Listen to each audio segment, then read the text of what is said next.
만보산 사건.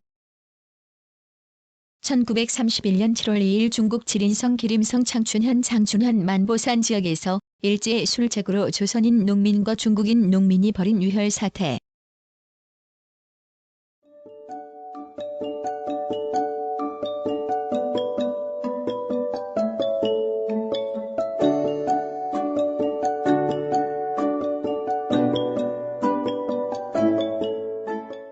일제가 조선을 식민지화한 이래 많은 농민이 토지를 잃고 만주 등지로 이주하였는데 중국 동북지방에 이주한 조선인을 또다시 중국 대륙 침략에 이용하기 위한 구실을 만들었다. 일제는 중국인 하오융더 언영덕을 매수하고 자금을 투자하여 만주 창춘시에 장농도전 공사를 설립하고 그를 지배인으로 앉혔다.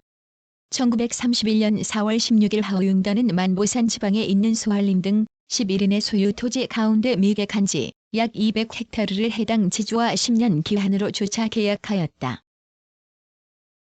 그런데 4월 중에 하오융더는 현 정부의 정식 승인을 얻지 않고 이 토지를 조선 농민 이승훈 등 8인에게 10년간 조차 계약을 체결하여 주었다. 이승훈은 이 계약 절차로 조선 농민 180여 명을 이 지방에 이주시키고 곧 그 개척에 착수하여 이통강 이통하에 통한 관계수로 공사를 시작하였다. 그런데 이 수로 개척과 제방 축조가 타인의 토지인 북은 농지에 미치는 피해가 많아지자 북은 토착 중국 농민이 반대 운동을 일으키고 현 당국에 탄원 진정하여 공사 진행을 강제로 중지시켰다. 그 뒤 일본 영사관 경관 6명이 이 공사를 다시 진행시키려 하고 일경 20명이 중국 농민의 반대를 강제로 억압하여 이 수로 공사는 그해 6월 말에 준공되었다. 중국 농민의 감정은 더욱 악화되어 7월 1일 농민 약 400이 봉기하여 이 관계수로 약 1일을 매몰하는 사건이 벌어졌다. 그러자 현장에 있던 조선인 농민, 일본 영사관 경찰과 중국인 지주, 주민 사이에 일대 충돌이 일어났다. 이때 일본 경찰은 중국인 농민에게 무차별 발포함으로써 많은 피해를 냈으며 중국 정부 측은 이에 강경하게 대항하였으나 일본은 아무런 성의를 보이지 않을 뿐만 아니라 애매한 태도를 취하였다. 조선 내 각 신문에는 동족을 사랑하고 동정하는 조선 민족의 순진한 민족 감정을 자극하여 조선 내에 거류하는 중국인을 적대시하는 운동을 도발시켰다.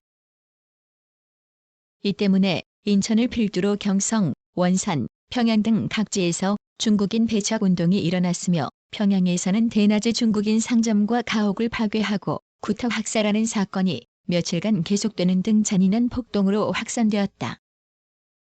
조선 총독부와 그 하수인인 일본 경찰은 이 사태를 방관시하는 한편 형식적으로 제재의 태도를 보였으나 극히 소극적이고 냉담하였다. 그러나 이 폭동이 가라앉자 총독부 당국은 단호한 태도로 광범위한 검거를 시작하였다. 이 사건의 본질은 만주의 세력을 형성한 중국 민족운동 세력과 조선인 민족운동 세력의 반일 공동 전선 투쟁에 대해 이를 분열시키려는 일제의 치밀한 음모였으며 이를 만주 침략과 대륙 침탈의 발판으로 삼고 국제적으로는 자기 입장을 유리하게 하려는 술책이었다.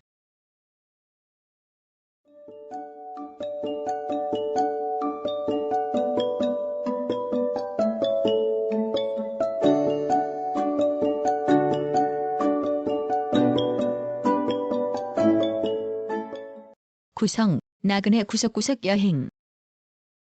낭독, 글 읽어주는 고지혜. 들어주셔서 고맙습니다.